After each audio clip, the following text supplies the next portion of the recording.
Change can be uncomfortable, it can be challenging, and yet there are events and people that you will meet that will change and shape the people you'll become. When have you encountered change? Was it a good thing? Was it challenging? One of the main characters in The Wind in the Willows, Toad, finds change incredibly hard. In fact, he actively fights against change, even when it's for his own good, and he is supported, sometimes forcefully, by his friends. Let's read a section of our copy of Wind in the Willows. Now, we'll need some context for this chapter. Remember, earlier in the book, Rat and Mole, with Toad, were very nearly injured when a speeding motorcar hits Toad's horse-drawn cart. And while Rat and Mole are aware of how dangerous their crash was, Toad has just become obsessed with this new shiny contraption and has no regard for the danger that they had faced. The chapter we're reading is chapter 4, Toad's Adventures. It was a bright morning in early summer. Mole and Rat were busy preparing for the boating season. Suddenly, Badger appeared. "The hour has come," said Badger. "I'm going to take Toad in hand today." They reached Toad Hall to find a shiny new motorcar standing in front of the house, and Toad, in goggles, cap, gaiters and overcoat, swaggering down the steps, drawing on his gloves. "Hello," he cried, on catching sight of them. "You're just in time to come for a jolly... But Badger strode up the steps. "Take him inside," he said sternly. "Now then, Toad, take those ridiculous things off." "Shan't," replied Toad with great spirit. Then Rat sat on him, and Mole got his motor clothes off him bit by bit, and they stood him up on his legs again. "Take him upstairs, you two," said Badger, "and lock him in the bedroom." Toad took to his bed and grew languid and depressed. One morning when Mole and Badger were out, Rat was alone with Toad, who lay very still and flat. "Ratty," murmured Toad, "step round to the village as quickly as possible. Even now it may be too late, and fetch the doctor." "Oh, he really must be bad," Ratty thought, as he hurried to the village, not forgetting to lock the door behind him. The Wind in the Willows is told from the perspective of a third-person narrator, and it is from this perspective that the readers observe a comical, character-driven story. The main ideas of the text are about leisure, contentment, class, and fellowship, and are explored through the lens and experiences of anthropomorphic characters, who represent different classes and types of people. Grahame's text shows how joy can be found in the simple things and in nature, through his emphasis on the idyllic in his creation. This version of the text is significant in that it abridges the original version of the text with an emphasis on a strong relationship between the text and the illustrations that accompany them. Throughout the illustrations capture the comedy and farcical nature of the characters and the distinct differences between them. For example, the refined composure of Mr. Badger and the dramatic, spoilt, almost childlike neuroticism of Toad. Throughout this abridged version of the text, direct speech is regularly used to position the reader in a way that gains insight to the characters' internal perspectives. The narrative structure of the text is complex, with two plot lines with respective settings running throughout the text. These plots speak to the underlying meaning of the text, with the plot lines of Rat and Mole focusing on enjoyment and a life of leisure uncomplicated by modernity, and the plot of Toad juxtaposing this, as he is actively consumeristic and is disconnectedly upper class. Toad is a farcical character, bordering on pantomime, who is obsessed with modernity and possession, in particular the shiny new, at the time, motorcar. It is this obsession that results in him going on the run and needing to reclaim his house from the uncivilized lower-class Weasel and Stout. He is pictured in a tweed suit and in a grand manner, compared with the humble dwellings of his friends. It is his connection and fellowship with Rat, Mole, and the wise Mr. Badger that facilitates his growth and development as a character.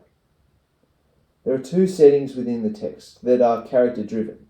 Rat, Mole and Badger, whilst living in familiar houses with human possessions, They are very much living in the natural world and do not interact with humans, compared to Toad, whose lavish lifestyle and obsession with modernity finds him constantly impacted by and in trouble with humans, police, and the legal system. The illustrations that accompany the two settings are distinct, as they tend to capture that Toad is in a big, wide world, where the others are cozier, with the illustrations focusing on the relationships between the characters depicted. A clear example of that interplay between characters and the natural world is in the illustration of Mr. Badger's home. Shepard's illustration of the entrance of Mr. Badger's home uses lines that are drawn freehand to emphasise the immersion of the characters deep within nature.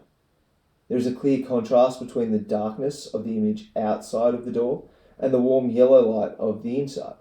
This contrast is distinct and emphasises the wildness of the woods outside. The radiance of the light from the candlestick held by Mr. Badger acts as a vector, drawing the audience's eye to Mr. Badger's intense gaze. The way in which the illustrator uses light to imply warmth is unique and shows Mr. Badger's home as being simple but inviting. Whilst the passage of the story includes several challenging words, like languid, that are excellent for extending the vocabulary of Stage 3 students, my favourite vocabulary used in the passage are the description of Toad as swaggering and Mr. Badger as sternly, as they vividly describe the characters with one simple description. I would use these words as inspiration for a game of literary Guess Who as a language study activity. Students have one word and one word alone to try and describe their character's personality, not their appearance.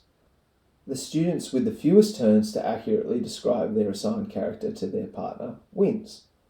This encourages students to be creative and synthesise their knowledge about characters into succinct descriptions. The excerpt from the text can also be used as a stimulus to encourage creative writing.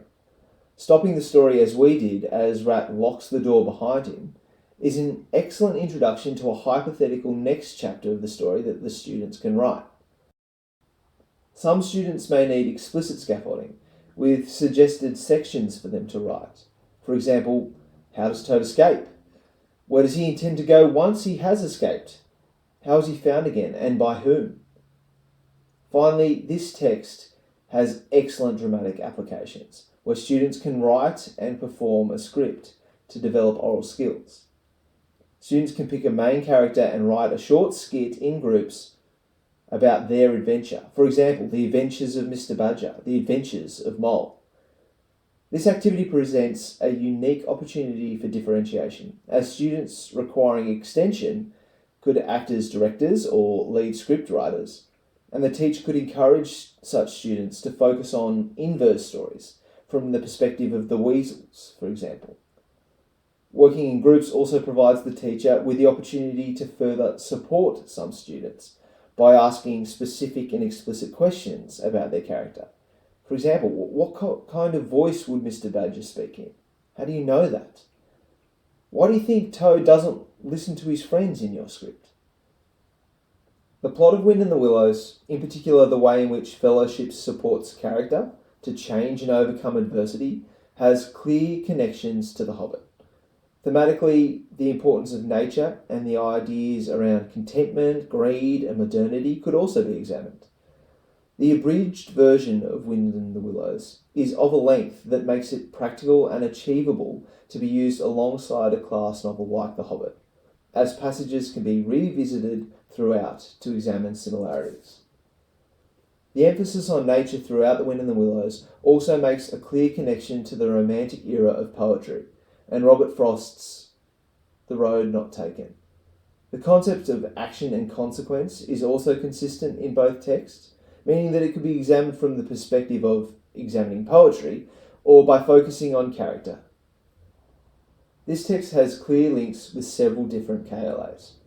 The geography syllabus has an emphasis on modernity and the impact of humans on nature that could be supported by this text in interesting and creative ways.